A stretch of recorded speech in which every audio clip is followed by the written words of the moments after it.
Morning everyone. I'm here to take you through quite a swift journey through an interesting aspect of financial wellbeing which I think is often overlooked around behavioural science. I work for Metlife and we first picked up on financial wellbeing as a significant theme in an employee benefit trend study that we run every couple of years.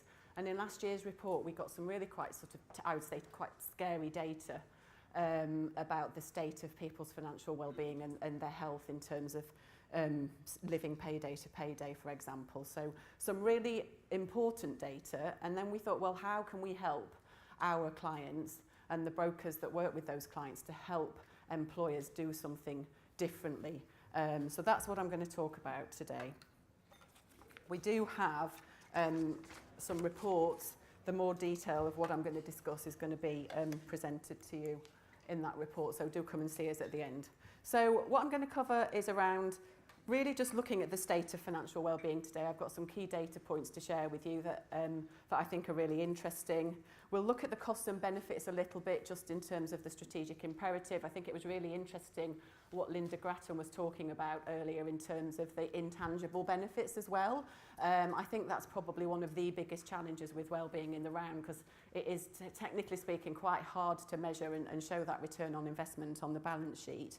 I'll talk a little bit about what does and doesn't work, and actually probably when you listen to some of these things you'll think actually quite a lot of it is common sense, but often with these common sense things it's just a bit of a wake-up call to actually think them through in that way. And then I'll explain why I think a behavioural approach can make a big difference, and actually an understanding can make a significant difference to the impact that you have on your employees' financial well-being through how you think about communicating with them and helping them. So these are these data points that I was talking about that I've picked a few out from the report that we published last year. But as I said, really quite worrying statistics about nearly 40% of people living payday to payday here. So what kind of financial state does that put them in? How concentrated are they at work? And again, back to sort of what Linda was talking about in terms of productivity, creativity, all those capabilities that we as kind of knowledge workers over and above the computers that are going to take over the world, how connected are people with their fellow employees, with the task at hand, if they're distracted at work due to financial worries? And again, sort of over a third of employees are really sort of struggling there. And again, some of the things that Linda said that I've got in here, coincidentally around the number of families where both people are working in careers and they have all these stresses and strains. So how are they expected to keep on top of it all if their finances are not in good shape? And I think that, you know, working for longer is a significant challenge in itself. But not only are we going to be working for longer, we're also probably going to be looking after ageing parents, children as they go through, helping children find, you know, a deposit for a house, which is, especially in the southeast, incredibly expensive. So sort of significant pressures on people. And that sort of feeling of financial well-being feels to me like for many people it could be a dream rather than a reality. But it does not need to be that way. So why is it a strategic imperative for your business? So I think there are two key areas here, but sort of a third one that underpins it all, which is around showing how it can make a difference. So thinking about the talent for a moment, if employees are feeling that they can't perform in their job, or they just need to earn more money, they simply need to get paid more because they don't have enough money to do what they need to do on a day-to-day basis, even to get to work, you start to look at that and you think, how are those people at risk? They're at risk of maybe one of your competitors offering them more salary. They're at risk of one of your competitors offering them a better overall employee value proposition. And actually, some of the research that I've seen talks about the fact that if you can offer an employee financial well-being to the value of around £1,000 in terms of interventions, they are going to be more connected and more engaged than if you just literally gave them £1,000 in take-home pay. So it's interesting to think about the different levers that you can pull when you're trying to make a difference for your employees and help them not be absent from work, whether it's due to financial stressors that can lead to mental health problems in significant cases. These days, employees' mental well-being and financial well-being is quite linked. And we've even seen cases where not particularly through our own data, but data from one of the partners that we work with, that employees, some of them simply can't afford to come to work at the end of the month because they don't have the money to put the petrol in their car or to get their ticket to get to work and on the train, or their car breaks down and they just don't have enough savings. I think the average savings rate is sort of woefully low. So, you know, how can you help in terms of not losing that talent, because the data again tell us that it's around 200% to replace an employee that leaves the organisation. The impact on their colleagues if they're not at work, they've got to take on an extra workload in smaller teams, all of this stuff adds up. One of the data points, again, I'm just sort of throwing these all in there because I think they're useful in terms of you going back to your organisations and making the case. From our own research last year, we found out that for every 1% increase in employees feeling that they're financially well and financially supported, you would see a 9% increase in their engagement, which I think is really significant. So that's something to really think seriously about. For the ones that need to think about shareholders, again, a significant, I think it's 28% difference in performance, or share price rather, where employees are engaged versus disengaged. So there's a commercial impact. The talent impact is obviously part of that, but it all really, you know, it can be strengthened by thinking differently about how you approach this and how you put your programs together. So I think it's really, really important in any sort of walk of life, and then the work that we do, to actually have a definition for what we're trying to achieve. If we don't define what we're trying to achieve through a program, then how are we going to be able to measure it? Different people have different perceptions of things. So that definition is really key. Once you've done that, that enables you to focus on the right things. And the way that we think about this is really simple. It's about the 4 C's. So the first one is about control. It's not necessarily important or necessary for people to have a lot of money to be financially well. They need to be in control of their finances, know what's going in on a day-to-day basis and what's coming out. They need to have the capacity to absorb some sort of shock. So whether that's some form of savings, or you yourselves may be providing them with income protection, for example, so that they're not concerned about having to take a month off work due to ill health or whatever that might be. Having confidence is really important, so having that ability to understand and know that they can control their finances is key too. And I guess overall what that means is it gives people choice, and ultimately choice liberates us, because it means that we're able to make decisions about how we live, what we spend our money on. Our disposable income is really important to us in living a life that is meaningful and has purpose for all of us at the end of the day. So I'm going to start by talking about what doesn't work, because I think that's quite helpful just to look at what's out there. And it's easy to fall into the traps of making some quite simple mistakes by not having that awareness of the behavioural aspects behind how employees think about or don't think about their finances a lot of the time.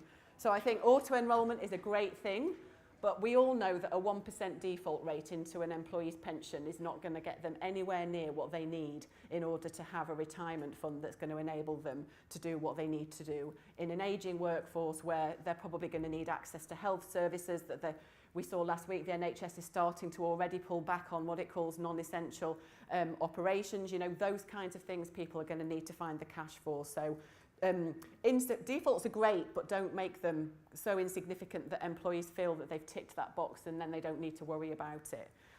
Impersonal programs feels like an obvious one, but often we try and do that because we're trying to do things for lots of people, but it doesn't really work. It needs to speak to the individual and help them to understand what are the gaps in their capabilities, what are the sort of uncomfortable tensions that we need to create so that they feel like they own their own financial well-being and they're going to take action to do something about it. And then finally, I guess on this one, it's about infrequent activities. We tend to think about enrolment windows or choices around benefits, particularly if you've got voluntary benefits in a platform like that. But just like if I went home tonight and went to the gym for an hour and then didn't go for another year, it is not going to make any difference to my physical well-being whatsoever. So, you know, you need to keep reminding people, changing people's behaviour is really hard. And you have to understand what is driving them to do or to not do things. And when you start to peel that back, you can be really, really effective in how you build your programs of communication and support. So, I think I've kind of hinted at this, but really what does work is changing people's behaviour. It's not costly. And I think what I've often seen, I spent a lot of time as head of communications in my previous role, is that I would get people coming to me and saying, oh, we need a one-pager on this. Or actually, can you create me some posters to stick in the staff restaurant because we want to get people to sign up to volunteer in this or do that. That's really a means to an end. What really we're trying to do with communication is think about what do we need people to think, feel and do. And if you start with that in mind, then you are going to be able to achieve results. Don't solutionize before you know what the real issues are, would be my sort of really, really one thing if you could take away from this session. Because if that motivation is unclear, I can read a piece of paper, but does it make me take action? Not necessarily. And if you don't do that, we're all lazy at the end of the day. People will just procrastinate till the last minute. If people have to do tax returns, I bet 90% of the people in this room or in the UK would probably do it a week before it needs to be submitted to HMRC. I know I do anyway, so maybe that's just me. So get them to think about their gaps, make them feel slightly uncomfortable, and also start to create a culture where it feels okay to talk about your finances at work. In the same way that we're doing it for mental health, I think we should have a similar movement around financial well-being. So I just want to talk about information for a bit, because having information does not always make people do something differently. So if somebody, I've got a Fitbit on, my husband gave me this for Christmas, I've probably done 10,000 steps a day 3 times because I don't have enough information to enable me to change my behaviours.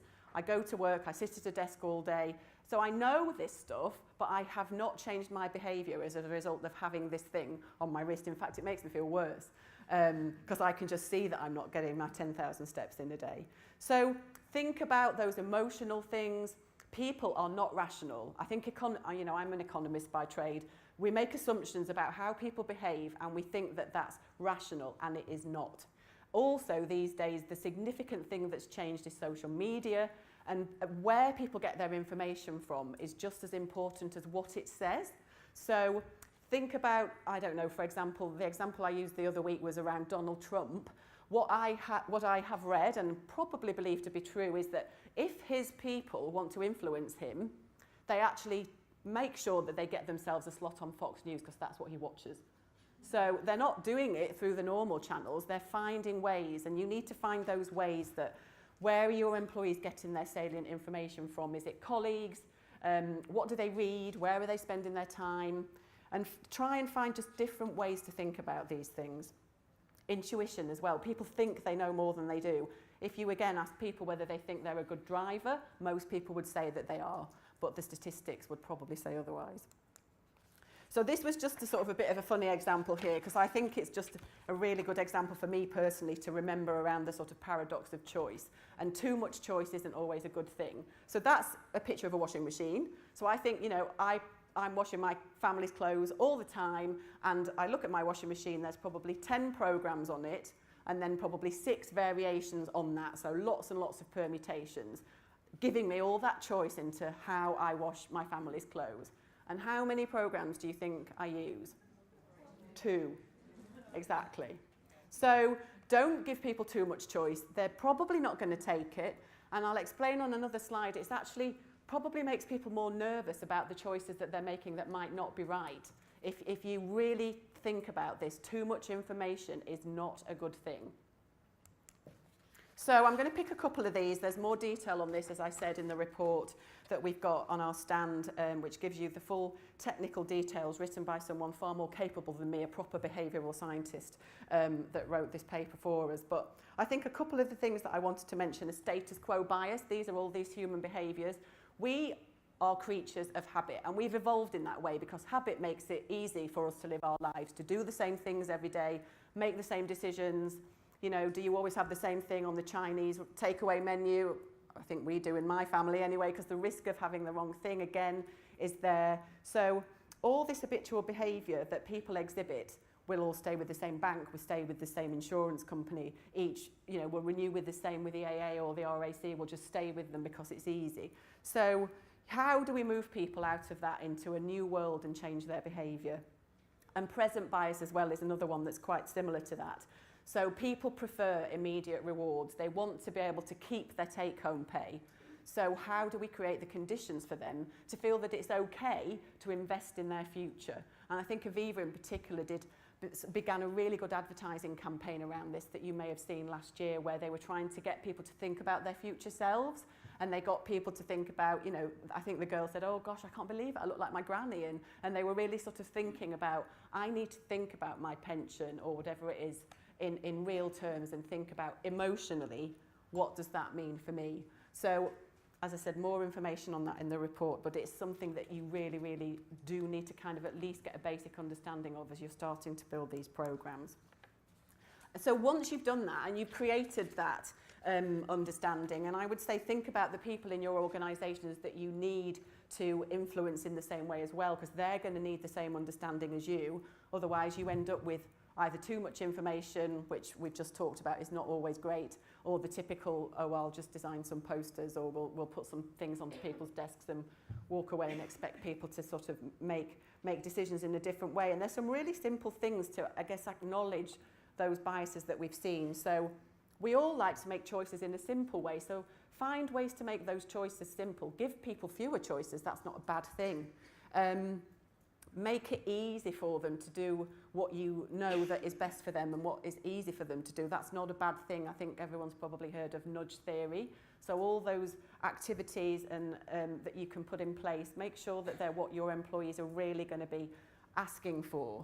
And also something else that's really powerful is creating social norms. That people often talk about things like personas, or we all want to belong as well at the end of the day. So I think hotels can use this really well. For example, now they'll say, you know, 70% of people that stay in this room will reuse their towel or whatever the next day. And that helps people associate with the behaviour and feel emotionally connected to it.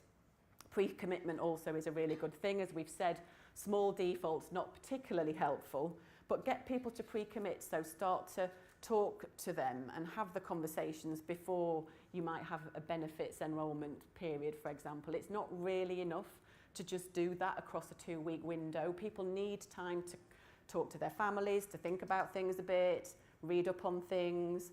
So think about all these things when you're building, I guess what we sort of fancily termed here, your choice architecture, but creating that framework for people to make their decisions within.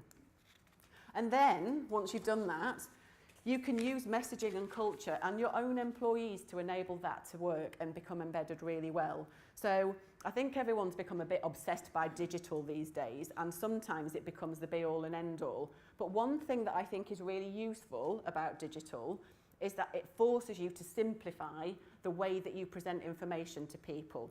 You can't use long reams of information and explanations and technicalities. You have to do something in a really simple way.